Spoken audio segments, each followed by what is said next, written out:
At some point in your life, you became convinced that there was a you, a solid, undeniable self, moving through time, making decisions, and experiencing reality from a fixed point. But if you stop and truly examine it, you'll find something strange. The you that you think you are, where is it? For centuries, thinkers, mystics, and scientists have searched for an answer. The ancient Zen masters would ask their students, "Show me this self. Where does it begin? Where does it end?" The students would struggle, unable to pinpoint it, not in the mind, not in the body, not anywhere. And yet, something was still aware, watching, listening, experiencing. Fast forward to today, and neuroscientists are running into the same problem. They scan the brain, expecting to find a central command center, a CEO of consciousness, a single eye pulling the strings. But there's nothing there, just billions of neurons firing, a constant stream of electrical impulses, thoughts appearing, memories flashing, emotions rising and falling like waves, no one controlling it. And yet, there's still the feeling of being someone, a continuous narrative that insists, "This is me." But what if that's just another thought? Look closely, and you'll see that the self isn't a thing. It's an activity, a process, constantly reconstructing itself moment by moment. A story told so convincingly that you never thought to question it. The philosopher David Hume saw this centuries ago. He realized that when he looked for a fixed self, all he found was a collection of thoughts, perceptions, and sensations, always shifting, never static. But here's where things get really interesting. If the self is just a story, a moment-to-moment illusion, then who is the one watching it all happen? Who hears the voice in your head? Who notices the thoughts, the emotions? This is where language fails us, because whatever it is, it's not an object, it's not a person, it's not even something that can be grasped or defined.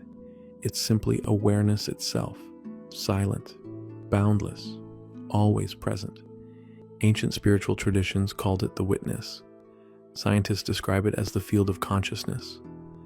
But no matter what you call it, the realization is the same. The person you thought you were is just a character in a dream, a story appearing within something much vaster. And the moment you see it clearly, everything shifts. The things you worried about so much, the fears, the insecurities, the need to prove something, they lose their grip, because the one who was holding on to them was never real to begin with. This doesn't mean life stops happening. The body still moves, thoughts still arise, emotions still come and go. But now, there's a space between you and the experience, a distance, a freedom. This is why Zen monks laugh when they reach enlightenment, because the thing they were searching for, the thing they suffered for, was never lost. It was here the whole time. It was the looking itself. So the real question isn't who are you? It's what has been here all along. The illusion of control. You walk through life convinced that you are the one making decisions, that you are the thinker of thoughts, the chooser of actions, the one in control. But let's look at that more closely. Take a simple decision. Right now, lift your hand. You did it. You felt like you chose to move. But what actually happened? Neuroscientists have been studying this for years, and what they found is deeply unsettling. The decision to move? It wasn't made at the moment you felt you chose to lift your hand. In fact, your brain had already started the process milliseconds before you even became aware of wanting to do it. This means the conscious you, the voice in your head that says, "I just decided to do that," is actually late to the party. The action was already happening before the thought appeared. So who made the decision? The philosopher Arthur Schopenhauer put it bluntly, "Man can do what he wills, but he cannot will what he wills." In other words, you can act on a thought, but you don't get to choose what thoughts arise. They just show up. Try to predict your next thought. You can't. It comes on its own, from nowhere. If you don't control your thoughts, and you don't control the impulses behind your actions, then what exactly is this you that thinks it's in charge.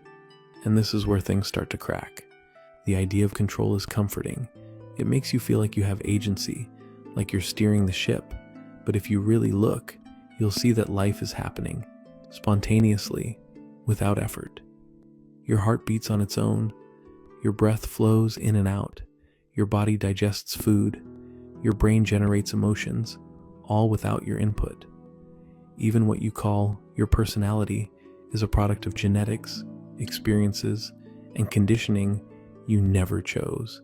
It's as if life is playing itself out, and the you in the middle of it is just a character watching it all happen, claiming credit for what was inevitable. This is what the great mystics and sages have been trying to show us for centuries. The Taoists call it Wu Wei, the state of effortless action, not controlling, not forcing, just flowing with life as it unfolds. The Buddhists describe it as anatta, the realization of no self, the understanding that the entity you thought was you is just a bundle of perceptions, constantly changing. And yet, despite this, the illusion persists. Why? Because the mind cannot accept its own absence. The thought-based self needs to believe it's real. It needs to claim ownership, to narrate, to justify its existence. But if you sit quietly, if you watch without interference, you'll begin to see it. Thoughts arise, but they are not yours. Emotions appear, but they are not you.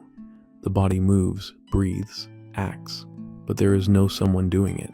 There is just life happening. And when you truly see this, something shifts. The need to control falls away. Fear lessens. Stress loosens its grip. Because the one who was struggling so hard to hold everything together, they were never there to begin with. This is the moment many describe as liberation, not a mystical event, not an out-of-body experience, but the simple, undeniable realization that you were never separate from life itself, that what you are is not the voice in your head, not the name on your ID, not the story you've been telling yourself. You are the witnessing of it all, the space in which everything appears and disappears, and that changes everything, the illusion of the watcher. It feels like there's a you sitting inside your head, looking out through your eyes like a pilot in a cockpit, controlling everything, making decisions, navigating the world. But have you ever stopped to ask, where exactly is this you inside your body? For centuries, scientists, mystics, and philosophers have searched for it. Neuroscientists have mapped the brain, scanning every neural pathway, every flicker of activity, trying to find the core of you. The result? Nothing. No central command center, no tiny observer behind the eyes, no fixed identity hiding somewhere in the folds of the brain. The ancient Buddhist teachings hinted at this long before modern science. They spoke of anatta, the idea that the self is an illusion, that the feeling of I is nothing more than a stream of thoughts, emotions, and perceptions strung together by memory, giving the illusion of continuity. And yet, the illusion is strong. Try this. Close your eyes and imagine a red apple. You can see it in your mind's eye, right? But who exactly is seeing it? Where is this internal observer? Is it in your brain? Your body? Is it even in a fixed location? If you keep looking, you'll start to notice something strange. The more you search for this you, the more it dissolves into nothingness. Alan Watts once described this as trying to find the knower of experience. It's like peeling an onion. Each layer seems to point to something deeper, but when you reach the center, there's nothing there. And yet, something is aware of this. This is where words start to fail, because while there is no thing that can be called you, there is still the undeniable presence of awareness. The problem is, we mistake the contents of awareness, the thoughts, the emotions, the stories, for the one who is aware. But if you just watch, if you sit with it, a shift happens. Thoughts come and go, but they are not you. Emotions rise and fall, but they are not you. Memories, desires, fears, They pass through awareness like clouds in the sky. So what remains? Just this. Just presence. Just raw, unfiltered being, without the need for a separate I to claim ownership over it. This is what mystics and sages have pointed to for centuries. The realization that you are not in reality. You are reality. The whole universe, looking out through these eyes, experiencing itself in a temporary human form. And when this is seen, life shifts. The struggle to define yourself, to hold on to an identity, to protect some fragile sense of me, starts to fade. There is no longer a need to fight against life, because the one who was struggling never really existed in the way you thought. You are not the character in the story. You are the screen on which the story plays. And when that clicks, even for a moment, something deep within relaxes. The weight of carrying a false identity, of trying to control what was never yours to control, simply falls away. All that remains is this: vivid, alive, free, the silent witness. Something has been watching this whole time, not as a person, not as a thought, not as an emotion, just watching. This presence has been there since before you could even name it, before you learned words, before you were told who you are, before you started building the identity you carry today. It was there when you were a child, staring out at the world with wide, unfiltered eyes. It was there during your happiest moments and your deepest suffering. And it is here, right now, watching these words appear in your mind. But what is it?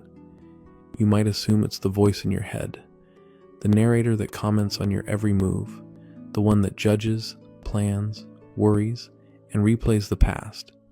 But look closer. That voice isn't actually you. It talks to you. It debates itself. It even contradicts itself.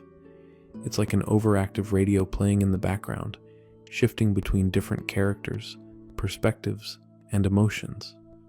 One moment, it tells you that you're amazing. The next, it tells you that you're not enough.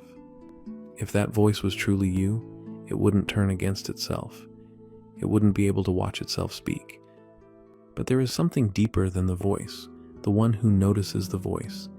This is what ancient traditions have called the silent witness, the ever-present awareness that is always observing, never changing, never disturbed by the content of your mind. Neuroscientists have explored this too, and what they found is shocking. The brain constantly generates thoughts, but there is no single thinker. Instead, the mind is a collection of competing neural networks, firing and responding to stimuli.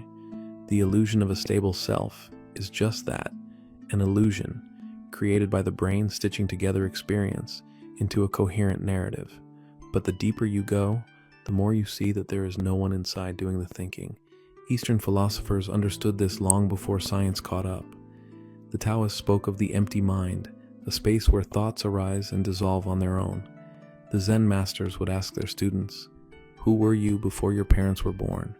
Not as a riddle, but as a direct invitation to look beyond the mind's stories and into something far more profound. And here's where it gets interesting. When you begin to observe your own mind with curiosity rather than identification, something unexpected happens. The thoughts lose their grip.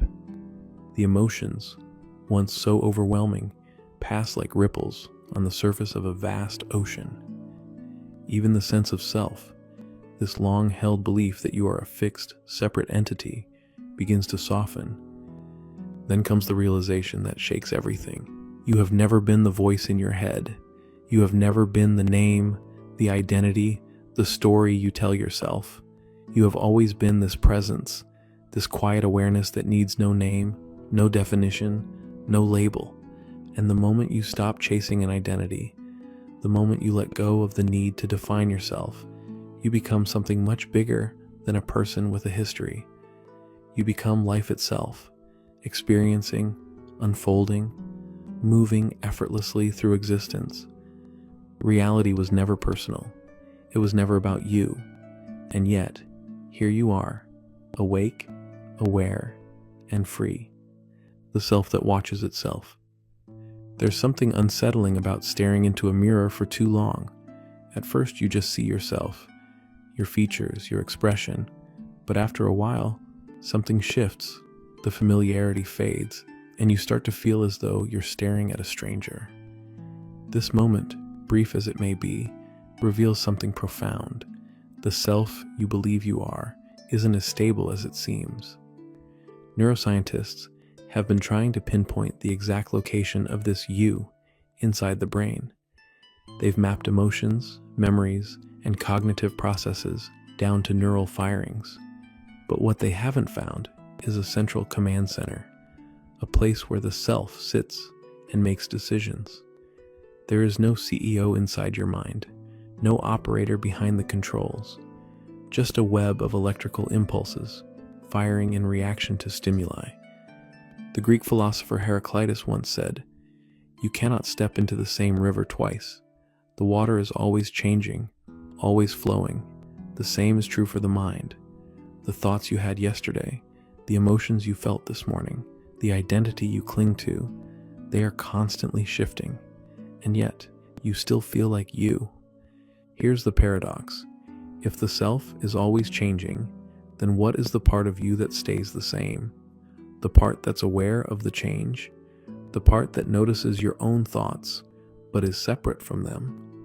This is where ancient wisdom and modern neuroscience collide. Eastern traditions have long spoken about the silent observer, the awareness that watches the mind, the presence that isn't caught up in the fluctuations of thought. Science, too, is now confirming that the brain operates on multiple levels, with one part generating the experience and another part simply witnessing it. The mistake most people make is assuming the thoughts in their head are who they are. But if that were true, then when a thought disappears, would you disappear with it? Of course not. Something remains. Something watches. For thousands of years, Zen monks, yogis, and philosophers have tried to put this into words, but language always falls short. They say, the observer is not the observed. The one watching your thoughts is not the same as the thoughts themselves. The one aware of your emotions is not the emotions themselves. The real you is not the voice in your head. It's the space in which the voice appears. And this changes everything. If you are not your thoughts, then whose pain do you feel when you suffer?